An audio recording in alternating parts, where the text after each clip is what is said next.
وقفے کے بعد آپ کی خدمت میں دوبارہ حاضر ہوں، آپ کا میزبان محمد بابر اقبال، اپنی ٹرانسمیشن احسار ہے رمضان میں۔ ناظرین، حضرت عائشہ رضی اللہ تعالیٰ عنہا بیان کرتی ہیں، رسول اللہ صلی اللہ علیہ وآلہ وسلم نے فرمایا، جو شخص فوت ہو جائے اور اس کے ذمے روزے ہوں تو اس کی طرف سے اس کا وارث روزے رکھے گا۔ ناظرین، علامہ صاحب سے میرا اگلا سوال یہ ہے کہ یہ بتائیے کہ یہ کمیٹی ڈالنا کیسا ہے؟ جی بالکل، فی زمانہ بہت اچھا سوال ہے اور نہایت ہی اختصار کے ساتھ جوابات عرض کرتے جائیں گے تاکہ ہم زیادہ سے زیادہ سوالات لے سکیں۔ کمیٹی بالکل ڈالی جا سکتی ہے، کمیٹی ڈالنا بالکل جائز ہے، لیکن یہاں تقسیم کر دیتے ہیں۔ ہمارے ہاں بالعموم دو طرح کی کمیٹی چلتی ہے۔ ایک کمیٹی اس طرح کی کہ آپ نے کمیٹی اکٹھی کی، آپ نے 20 لوگوں کو کہا کہ ہر ممبر نے ہر مہینے 5,000 روپے یا 10,000 روپے دینے ہیں۔ اس صورت میں 20 ممبر ہیں، اگر 5,000 دے رہے ہیں تو 1,00,000 کی کمیٹی بنے گی، ہر مہینے نکلے گی۔ اگر 10,000 ہے تو پھر کتنے کی؟ 2,00,000 کی بنے گی۔ 2,00,000 ہر مہینے ایک ممبر کو، پھر اگلے ممبر کو، 20 مہینوں میں سارے ممبر ان کا 2-2 لاکھ آیا ہوگا۔ 10,000 اگر دیتے رہے ہیں تو انہوں نے دیا بھی 2,00,000 ہے اور ملے گا بھی ان کو 2 سالوں میں 2,00,000۔ 20 ماہ میں انہوں نے 2,00,000 دیا 20 ماہ میں، اور جب کمیٹی نکلی تو ہر ممبر کو ہر مہینے 2,00,000 روپے مل رہے ہیں۔ یہ کمیٹی شرعاً بالکل جائز ہے۔ یہ ایسے ہی ہے کہ آپ جیسے جس کو آپ ایماندار سمجھتے ہیں، صادق سمجھتے ہیں، امین سمجھتے ہیں، آپ اس کے پاس پیسے جمع کروا رہے ہیں اور وہ آپ کو جتنی آپ نے جمع کروائے اس نے آپ کو اتنے پیسے دے دیے۔ یہ شرعاً طریقہ کار بالکل ٹھیک ہے۔ دوسری، ہمارے ہاں آج کل کچھ تاجر حضرات، کچھ دکاندار حضرات جو دین کو نہیں پڑھا، دین کو نہیں سمجھا، ان کی شومیہ قسمت ہے، وہ بولی والی کمیٹی جو ہے شروع کر لیتے ہیں۔ وہ بولی والی کمیٹی کیا ہے؟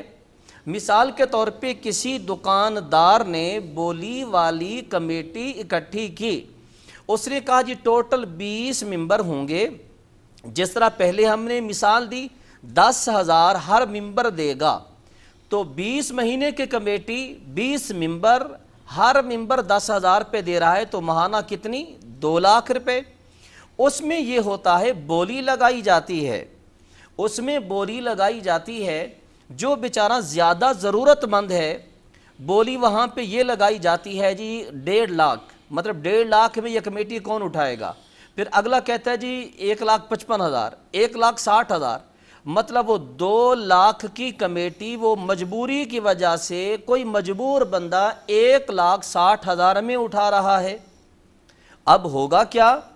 اس میں ہوتا یہ ہے ہمارے معاشرے میں کہ وہ جو 1,60,000 میں اس نے اٹھائی ہے اور اس نے 20 مہینے میں اس نے دینے کتنے ہیں؟ 2,00,000۔ اب اس پہ ہوگا کیا؟ اس نے دینے تو 2,00,000 روپے ہیں لیکن اس بیچارے کو ملا ہے 1,60,000 روپے۔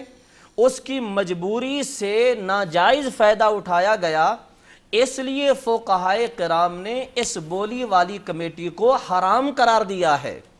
اور اسی طرح دوسری ہمارے ہاں ایک تیسری کمیٹی چلتی ہے جس کو لکی کمیٹی کا نام دیا گیا ہے۔ اس میں ممبر کتنے ہوتے ہیں جی؟ 1,000 ممبر، 2,000 ممبر، بھی 1,000 روپیہ ماہانہ دینا ہے۔ اس میں کیا ہوگا جی؟ اب 1,000 روپیہ کسی نے دیا، پرچیاں انہوں نے نکالی تو ان کی موٹر سائیکل نکل آئی۔ اب لکی کمیٹی میں جو ہمارے معاشرے میں جو چل رہا ہے وہ کیا ہوتا ہے؟ بھئی جس کی موٹر سائیکل نکل گئی اس نے ایک نامہ دیا ہے یا دوسرا دیا ہے، دوسرے میں نکلی ہے، اب وہ وری و ذمہ، اس کو دوبارہ کمیٹی نہیں دینی پڑتی۔ میرے بھائی یہ کون سا بزنس ہے؟ یہ کون سی تجارت ہے؟ اس نے دیا 1,000 روپیہ ہے ایک ماہ میں اور اس کو مل گئی 70,000 کی 70۔ تو یہ جو کمیٹی ہے لکی کمیٹی کا جس کو نام دیا گیا ہے ہمارے معاشرے میں چل رہی ہیں، خدارا اس سود کی لعنت سے بچیے. یہ اسلام دشمن طاقتیں انہوں نے ہمارے مسلمانوں کے اندر ایسے طریقے رائج کر دیے ہیں کہ مسلمان ان طریقوں کو اپنا کر مصطفیٰ کریم علیہ تحیت و تسلیم کی شریعت کی خلاف ورزی کر رہے ہیں. اگر کوئی بندہ لکی کمیٹی ڈالتا ہے شرعاً حرام ہے، اگر کوئی بندہ بولی والی کمیٹی میں جو ہے نامہ ڈالتا ہے وہ بھی شرعاً بالکل ناجائز ہے. ہاں جو تیسری کمیٹی ہے جو بالکل سٹریٹ فارورڈ ہوتی ہے، آپ نے جتنے پیسے دیے ہیں آپ کو اتنے ہی ملیں گے، اس میں شرعاً کسی قسم کی کوئی قباحت نہیں ہے. جی میرا اگلا سوال مفتی صاحب سے یہ ہے کہ انشورنس کروانا اسلام میں ہے جائز ہے؟ بالکل مختصر جواب دے رہے ہیں ناظرین کرام. اس پہ انشاءاللہ تعالی کسی دن ہم پورا پروگرام کریں گے، پورا پروگرام اسی ٹاپک پہ ہوگا. کس سے مختصر، آج ہمارے معاشرے میں دو طرح کی انشورنس چل رہے ہیں. پہلی جو ہمارے ہاں جس کو انشورنس کا نام دیا گیا، جس کو اسٹیٹ لائف بھی کہا جاتا ہے، یہ بالکل جو شرعاً جو ہے فقہائے کرام نے اس کو ناجائز قرار دیا ہے. اسٹیٹ لائف کے جو اصول ہیں بہت سارے ان کے قوانین جو ہیں وہ خلاف شرع ہیں. ہمارے فقہائے کرام کو ان سے تحفظات ہیں، ان پہ تحفظات ہیں. لہٰذا اسٹیٹ لائف کی جو انشورنس آج کل کروائی جا رہی ہے اس سے بچنا چاہیے، بچنا چاہیے، بچنا چاہیے. ہاں آج کل ایک نئی انشورنس متعارف کروائی گئی ہے جس کو تکافل کا نام دیا گیا ہے. اب وہ تکافل، کیونکہ اب ٹائم قلیل ہے، تکافل کو فقہائے کرام نے جائز قرار دیا ہے. اب اگر آپ چاہیں تو تکافل کروا سکتے ہیں، جو اسٹیٹ لائف والی انشورنس ہے اس سے بچا جائے. باقی انشاءاللہ تعالی اس پہ ہم پورا پروگرام بہت جلد کریں گے انشاءاللہ تعالی. مفتی صاحب یہ بتائیے کہ بینک میں پروفٹ اینڈ لاس اکاؤنٹ کھلوانا، ایک تو سوری جی جی کوشچن کمپلیٹ نہیں تھا. جی جی بینک میں پروفٹ اینڈ لاس اکاؤنٹ کھلوانا، اور ایک بینک ہے جو کہتا ہے میں اسلامک بینک کاری کر رہا ہوں، ٹھیک ہو گیا. ٹھیک ہے. ایک کہہ رہا ہے میں نان اسلامک ہوں، جیسے بھی وہ معاملے چلتے ہیں ان کے، جی بالکل وہ اسلامک لگاتا نہیں ہے ساتھ. ٹھیک ہے. اب اسلامک بینک میں پروفٹ اینڈ لاس اکاؤنٹ کھلوانا کیا ہے، ٹھیک ہے. اور جو دوسرا بینک ہے عام بینک جو بینکنگ کر رہا ہے اس میں پروفٹ اینڈ لاس کھلوانا کیا ہے؟ مختصراً سے جواب ذرا دیجیے. جی بالکل انشاءاللہ تعالی اختصار کے ساتھ عرض کریں گے. ایک ہمارے ہاں اکاؤنٹ ہوتا ہے جس کو کرنٹ کا نام دیا گیا، ایک کو سیونگ کا نام دیا گیا. کرنٹ اکاؤنٹ ناظرین کرام بلا کراہت کرنٹ اکاؤنٹ، اس میں کوئی ایسی قباحت نہیں ہے. دوسرا ہمارے ہاں جو بینکوں میں چلتا ہے سیونگ اکاؤنٹ، اس میں جو ہے بینیفٹ جو ہے جتنا پیسہ رکھوایا ہوا ہے ان کو اس کو بینیفٹ کا نام دیا گیا، حقیقت میں وہ سود ہے. اب جو تیسرا ہمارا آج کا جو سوال ہے، یہ ناظرین کرام آپ کے نالج میں اضافہ کے لیے ہم نے بتایا. جو آج کا سوال تھا ہمارا وہ یہ ہے کہ بینک میں ایسا اکاؤنٹ جس میں نفع اور نقصان کی بیس پہ آپ نے اکاؤنٹ کھلوایا ہے، جس طرح آج کل ہمارا اسلامک بینک ایسا اکاؤنٹ اوپن کر رہا ہے، بالکل ایسی ہے نا جی. جی اسلامک بینک جو ہے وہ ایسا اکاؤنٹ اوپن کر رہا ہے. اس میں شرعاً تو مسئلہ یہی ہے کہ شرعاً ایسا کرنا جائز ہے، لیکن یہاں پہ ایک چیز دیکھنے میں بھی آئی ہے، سننے میں بھی آئی ہے کہ وہاں پہ لاس والی کوئی صورت احوال نہیں ہے. لہٰذا فتویٰ یہی ہے اگر کوئی احباب کھلوانا چاہیں، بینک یہ کہتا ہے کہ نفع اور نقصان دونوں صورتیں یہاں موجود ہیں، شرعاً جائز تو ہے لیکن تقویٰ یہ ہے کہ بچنا بہتر ہے. اس لیے کیونکہ وہاں پہ بھی جو ہے وہ نقصان والی صورت احوال نہیں پائی جا رہی، لیکن وہ اپنے کسٹمر کو، اپنے کلائنٹس کو مطمئن کرنے کے لیے یہ کہتے ہیں کہ ہم نفع نقصان دونوں والی صورت احوال ہمارے ہاں موجود ہے، لہٰذا بچنا زیادہ بہتر ہے. اچھا مجھے یہ بتائیے کہ دوبارہ سوال ہے، میرے انکل نے سوال کیا، دوبارہ کیا ہے، یہ پہلے بھی آ چکا ہے. انکل لیکر سے میں مشکور ہوں ان کا کہ انہوں نے مجھے یہ پوچھا کہ وہ پہلے ہمارے علماء کرام نے بتایا بھی یہ سوال کا جواب، لیکن دوبارہ اسے ہم ریکنفرم کرنا چاہتے ہیں. جی ٹھیک ہو گیا. رمضان المبارک میں روزے کی حالت میں انجیکشن لگوانے کے حوالے سے آپ پوچھنا چاہتا ہوں کہ انجیکشن لگوانے سے روزہ ٹوٹ جاتا ہے یا نہیں ٹوٹتا؟ ناظرین کرام، کریم آقا علیہ الصلاۃ و تسلیم کی شریعت، حضور کا دین الحمدللہ ہمارے لیے ضابطۂ حیات ہے، ہمارے لیے ضابطۂ حیات ہے. اختصار کے ساتھ عرض کریں گے، روزہ کی حالت میں انجیکشن لگوانا یہ مسئلہ مختلف فی ہے، اس میں علماء کا اختلاف ہے۔ اور یہ بھی یاد رکھنا، ہمارے کچھ بعض لوگ سادہ طبیعت کے حامل لوگ کہتے ہیں کہ یار کچھ لوگ کچھ کہتے ہیں، کچھ مولوی کچھ کہتے ہیں، کچھ کہتے ہیں، لیکن یاد رکھنا علماء کرام کا دین میں اختلاف بھی امت کے لیے باعث رحمت ہے۔ ناظرین کرام، انجیکشن روزہ کی حالت میں اس میں ایک گروہ جو ہے اس کا موقف یہ ہے، انجیکشن اور ڈرپ لگوانے سے روزہ ٹوٹ جاتا ہے، اور دوسرا ایک ہمارا گروہ وہ یہ کہتا ہے کہ روزہ کی حالت میں آپ انجیکشن نہیں لگوا سکتے۔ محترم لیاقت صاحب، اب آپ کے لیے بات کو آسان کر دیتے ہیں، آپ نے تذبذب کا شکار نہیں ہونا، آپ نے پریشان نہیں ہونا، انشاءاللہ تعالی مسئلے کو ہم مزید حل کر دیتے ہیں، آسان کر دیتے ہیں۔ جو حضرات کہتے ہیں کہ روزہ کی حالت میں ڈرپ یا انجیکشن نہیں لگوانا چاہیے، وہ یہ کہتے ہیں کہ ظاہر ہے جب کسی نے انجیکشن لگوایا، وہ انجیکشن یا ڈرپ اس کے لیے معاون بنی، اس کے لیے مددگار بنی، اس سے اس کی انرجی بحال ہو رہی ہے، اس سے اس کو طاقت مل رہی ہے، وہ کہتے ہیں اس لیے انجیکشن روزہ کی حالت میں نہیں لگوانا چاہیے۔ اب ہمیں کیا کرنا ہوگا؟ جو بہت بڑے فقہائے کرام جنہوں نے جو مسلک جو موقف اختیار کیا، وہ موقف آپ کی سماعتوں کی نظر کر دیتے ہیں، انشاءاللہ تعالی آپ کو بات سمجھ بھی آ جائے گی، مسئلہ بھی حل ہو جائے گا۔ وہ یہ ہے، وہ فقہا یہ فرماتے ہیں اگر کوئی بندہ انجیکشن لگوائے بغیر اگر اپنے روزے کو پورا کر سکتا ہے تو پھر اسے چاہیے کہ وہ اپنے روزے کو بغیر انجیکشن اور ڈرپ کے پورا کرے، مکمل کرے۔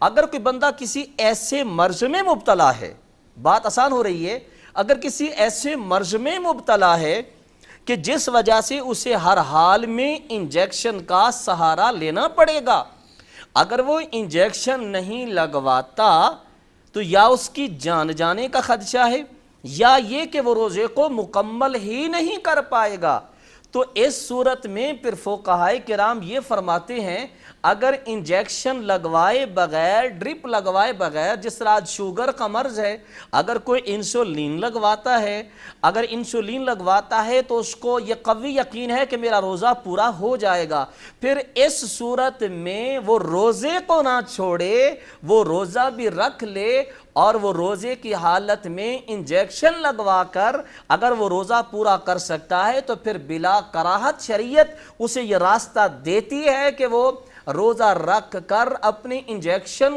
اگر لگوا کر اگر وہ روزہ پورا کر سکتا ہے تو پھر وہ روزے کو چھوڑے گا نہیں، روزے کو رکھے گا، بے شک وہ روزہ کی حالت میں انجیکشن لگوا کر اپنے روزے کو وہ مکمل کر لے۔ اچھا مفتی صاحب، ایک 4 سوالوں کو ایک میں تبدیل کر رہا ہوں، آپ نے ایک میں جواب دینا ہے، وقت بڑا مختصر ہے۔ جی، نمبر 1، صدقہ فطر کیا ہے؟ ٹھیک ہو گیا۔ یہ کب ادا ہو سکتا ہے؟ ٹھیک ہو گیا۔ کب تک ادا ہو سکتا ہے؟ ٹھیک ہو گیا۔ اور کس کس کو صدقہ فطر دینا چاہیے؟ ناظرین کرام، بہت ہی اچھا سوال، اور ٹائم بڑا قلیل، موضوع بڑا طویل، لیکن ہمیں ساری صورتوں کا خیال ہے۔ صدقہ فطر واجب ہے۔ دوسرا جواب، صدقہ فطر کب دینا چاہیے؟ رمضان میں آپ جب چاہیں دے سکتے ہیں۔ اور صدقہ فطر جو ہے کب تک دینا چاہیے؟ اگر کوئی رمضان میں ادا نہیں کر پایا، بہتر یہی ہے رمضان المبارک میں ادا کیا جائے۔ اور کن کو دینا چاہیے؟ غرباء کو دے سکتے ہیں، یتیماء کو دے سکتے ہیں، مساکین کو دے سکتے ہیں، جن کو زکوٰۃ دی جاتی ہے آپ ان کو صدقہ فطر دے سکتے ہیں۔ ایک اور سوال شامل کر لیتے ہیں۔ جی، صدقہ زکوٰۃ آپ کے بارے میں یہ ہے کہ آپ بتائے بغیر بھی دے سکتے ہیں، جی، جس کو لگتی ہے آپ کو اندازہ ہو جاتا ہے کہ اس کے معاشی جی، بالکل حالات ایسے ہی ہے، کیسے ہیں۔ بالکل ایسے ہی ہے۔ جب معاشی حالات کا پتہ لگ جاتا ہے تو آپ اسے زکوٰۃ دے سکتے ہیں، بالکل، اس وجہ سے کہ اسے نہ بتایا جائے کہ وہ اس کے ذہن میں کوئی اس چیز کا تاثر بھی نہ آئے کہ مجھے زکوٰۃ دی گئی ہے۔ جی، بالکل۔ اچھا، اسی طرح یہ شرع میں اس کی اجازت ہے، شاید جی، آپ بہت سے میں نے سوال کیا تھا ایک دن۔ جی، جی، اچھا، اب یہ بات بالکل، یہ ہے کہ بالکل ایسے ہی ہے۔ یہاں پہ کنڈیشن سیم ہے، ٹھیک ہے۔ یعنی جو ہم نے صدقہ فطر دینا ہے، جی، ہم جس کو زکوٰۃ دے سکتے ہیں اسے ہی دے سکتے ہیں، یہ اس میں کوئی فرق ہے اور بتا کے دینا چاہیے؟ جی بالکل، زکوٰۃ کے بارے میں بھی جس طرح بابر بھی نے واضح کر دیا، ہمارے ہاں مشہور یہی ہے بھی جی زکوٰۃ جو ہے جب تک بتائیں گے نہیں اس وقت تک زکوٰۃ ادا نہیں ہوگی، ایسا ہرگز نہیں ہے۔ اگر ہم جس کو زکوٰۃ دے رہے ہیں اگر ہم نے اس کو بتا کے دی تو ہو سکتا ہے اس کے دل پہ کیا گزرے کہ مولا میں اتنا مفلس ہو گیا ہوں کہ اب میں زکوٰۃ پہ پل رہا ہوں، اور شریعت دل توڑنے کی اجازت نہیں دیتی، بلکہ حضور کا دین تو دلوں کو جوڑنے کا حکم دیتا ہے۔ اور اسی طرح صدقہ فطر میں بھی بتانا ضروری نہیں ہے۔ آپ سمجھتے ہیں، آپ جانتے ہیں کہ یہ بندہ مفلس ہے، یہ میرا عزیز ہے، یہ غریب ہے، مفلس الحال ہے، تو اس کو بغیر بتائے بھی صدقہ فطر دیا جا سکتا ہے، بلکہ نہ بتانا ہی زیادہ بہتر ہے۔ اور صدقہ فطر جو ہے اگر کوئی کسی وجہ سے رمضان میں ادا نہیں کر پایا اور عید الفطر کا چاند نظر آ گیا اور عید کا دن چڑھ گیا، اگر عید کی نماز بھی ادا کر لی ہے، اگر پھر بھی نہیں دیا تو عید والے دن بھی صدقہ فطر دیا جا سکتا ہے۔ آپ نے کسی عزیز کے لیے پیسے نکال کے رکھے تھے اور وہ عزیز کہیں گیا ہوا ہے، عید کے بعد کے ایام آ گئے، آپ نے سائڈ پہ رکھے ہوئے تھے، تو اس صورت میں وہ فطرانے کے پیسے آپ عید کے بعد بھی ان کے گھر پہنچا سکتے ہیں۔ اچھا یہ بتائیے کہ صدقہ فطر اگر بندہ دیتا ہی نہیں، بھول جاتا ہے، جی اس کے لیے کیا کہوں؟ جی بالکل، بہت اچھا سوال ہے۔ جب بندہ مسلمان روزہ رکھتا ہے، صلاۃ تراویح پڑھتا ہے، باتقاضِ بشر و بشریت کوئی غلطی کوئی کوتاہی ہو جاتی ہے انسان سے، سستیاں ہو جاتی ہیں انسان سے نماز پڑھنے میں، یا انسان سے کوئی ایسی غلطیاں ہو جاتی ہیں، یا کلام کرتے ہوئے روزہ کی حالت میں گفتگو ایسی کر جاتا ہے، تو انسان کے وہ جو روزے ہیں وہ زمین و آسمان کے درمیان معلق کر دیے جاتے ہیں۔ جب بندہ صدقہ فطر عطا کرتا ہے تو صدقہ فطر کی برکت کی وجہ سے وہ درجہ قبول کو پہنچ جاتے ہیں۔ اگر بھول گیا تھا تو اس کو جو ہی یاد آئے تو فوراً صدقہ فطر ادا کرنا ہوگا، اور اس کے لیے بلکہ بہتر یہ ہے وہ صدقہ فطر بھی ادا کرے، اور صدقہ فطر کے ساتھ ساتھ جو اس سے بھول ہوئی ہے اللہ کریم کی بارگاہ میں کوئی اور صدقہ بھی کر دے کہ مولا میری اس خطا کو تو معاف فرما دے۔ میرا اگلا سوال میرے بڑے بھائی کاشف اقبال صاحب کے ساتھ واقعہ پیش آیا ہے جی کہ کسی علامہ نے، کسی مولوی صاحب نے ان سے پیسے لے لیے زکوٰۃ کے، جی یہ کہہ کر کے مسجد میں لگ سکتی ہے۔ اللہ اللہ اللہ اللہ اللہ۔ تو میں ان کے لیے میں نے تروید کر دی تھی جتنا مجھے علم تھا، لیکن میں نے یہ سوال اس لیے شامل کیا کہ مفتی صاحب خود بتا دیں، اور اس مولوی صاحب کے لیے کیا حکم ہونا چاہیے؟ جی بہت اچھی بات ہے۔ پہلی بات تو یہ جی محترم کاشف صاحب، ہماری طرف سے آپ کو السلام علیکم۔ آپ نے ٹی وی 99 کے ہمارے بھائی بابر اقبال صاحب سے رابطہ کیا، اللہ تعالیٰ آپ کو سلامت رکھے۔ آپ کی وساطت سے بہت سارے لوگوں کی اصلاح ہو جائے گی۔ یاد رکھنا پہلی بات تو یہ کہ ہر پگڑی پہننے والا مولانا نہیں بن جاتا، اور ہر داڑھی رکھنے والا جو ہے وہ عالم نہیں ہوا کرتا۔ یہ بات اس لیے ناظرین کرام کی سماعتوں کی نظر کی ہے، ہم نے یہ سمجھ رکھا ہے کہ جس کے سر پہ پگڑی ہے، جس کے سر پہ داڑھی ہے، ہم نے یہ سمجھ رکھا ہے کہ مولانا صاحب ہیں، حضرت صاحب ہیں، مفتی صاحب ہیں۔ یاد رکھنا مفتی بننے کے لیے 11 سال لگانے پڑتے ہیں، 11 سال لگانے پڑتے ہیں تب جا کے انسان مفتی بنتا ہے۔ پہلی بات تو یہ کہ وہ جو بھی حضرت ہیں، جو بھی وہ داڑھی والے، وہ ٹوپی پہننے والے، امامہ پہننے والے، انہوں نے یہ غلط کہا ہے، ان سے تسامح ہوا ہے۔ اگر ان کو علم نہ تھا، انہوں نے یہ عمل کیا، تو ان کو چاہیے کہ ذات خدا کے حضور وہ اللہ تعالیٰ کے حضور وہ معافی مانگیں۔ اگر انہوں نے جان بوجھ کر ایسا کیا تو پھر ان پہ توبہ لازم ہے۔ زکوٰۃ کا جو پیسہ ہے، یہ زکوٰۃ ہے کیا؟ مال و متاع کی میل ہے، اور زکوٰۃ کا پیسہ مسجد پہ بالکل خرچ نہیں ہو سکتا۔ زکوٰۃ کا پیسہ آپ مسجد پہ استعمال نہیں کر سکتے۔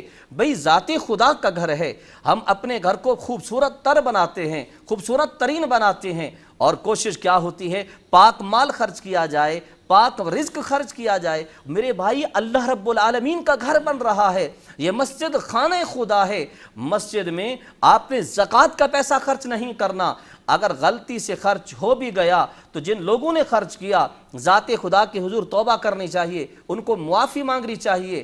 ہاں زکوٰۃ کا پیسہ غریبوں پہ خرچ ہو سکتا ہے، یتیموں پہ خرچ ہو سکتا ہے، غریب رشتہ داروں پہ خرچ ہو سکتا ہے، یتیماں پہ خرچ ہو سکتا ہے، مساکین پہ خرچ ہو سکتا ہے۔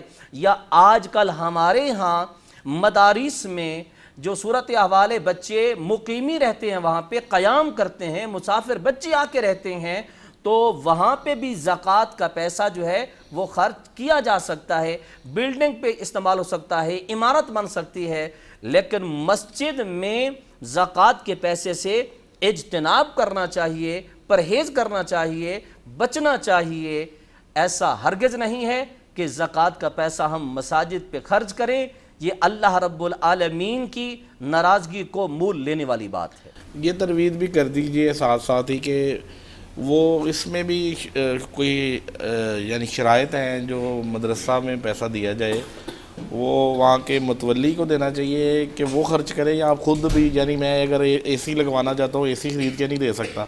یہ سوال بہت اچھا سوال ہے، بہت ہی اچھا سوال کیا، ہماری توجہ اسی طرف جانے لگی تھی، پھر ٹائم کی نزاکت کے پیش نظر ہم نے سکوت اختیار کیا۔ گزارش یہ ہے، یہاں بات بہت طویل ہو جائے گی۔ پہلی بات تو یہ، آپ نقدی کی صورت میں آپ مدرسے میں نقدی کی صورت میں پیسہ بھی دے سکتے ہیں۔ اب وہ جو پیسہ دیا جا رہا ہے اب مدرسے کے متولی صاحب کو دیا جا رہا ہے، اب متولی صاحب جو ہیں وہ خود تو صاحب حیثیت ہیں، صاحب نصاب ہیں، ان پہ تو زکوٰۃ کا پیسہ جائز ہے ہی نہیں۔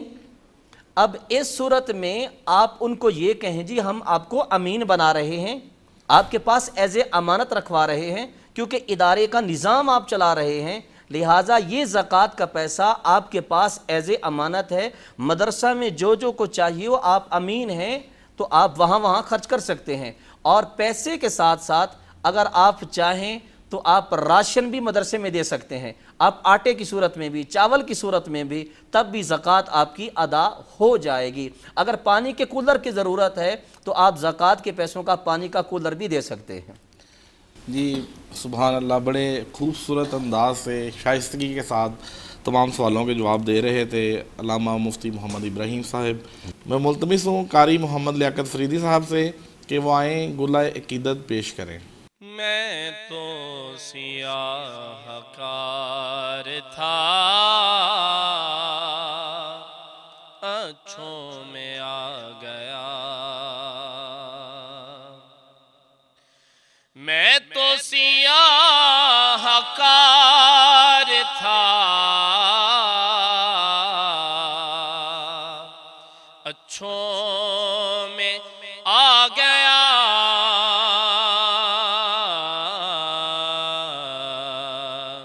جب نام میرا آپ کے منگتوں میں آ گیا، جب نام میرا آپ کے منگتوں میں آ گیا، ہر حور کی آرزو مولا مجھے ملے، ہر حور کی آرزو مولا مجھے ملے،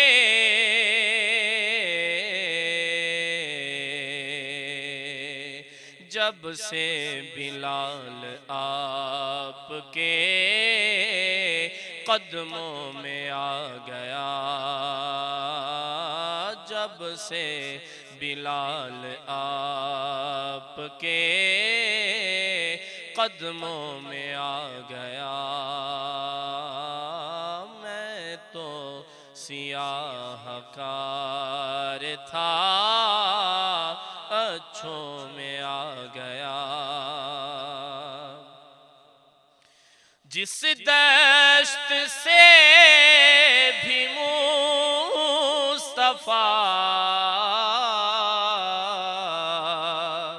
گزرے ہیں ایک بار،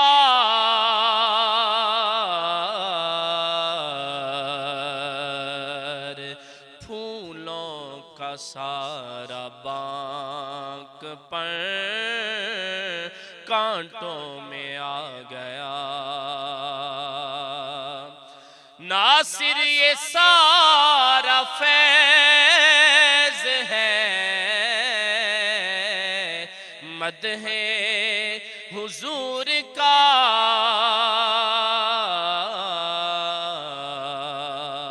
چھوٹا سا نام بھی بڑے ناموں میں آ گیا۔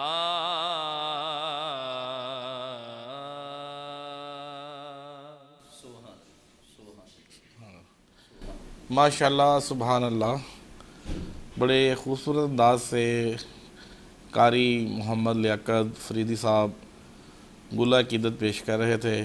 ناظرین، پروگرام کا وقت اختتام پذیر ہوتا ہے، آپ سے دعاؤں کی اپیل ہے۔ فی امان اللہ۔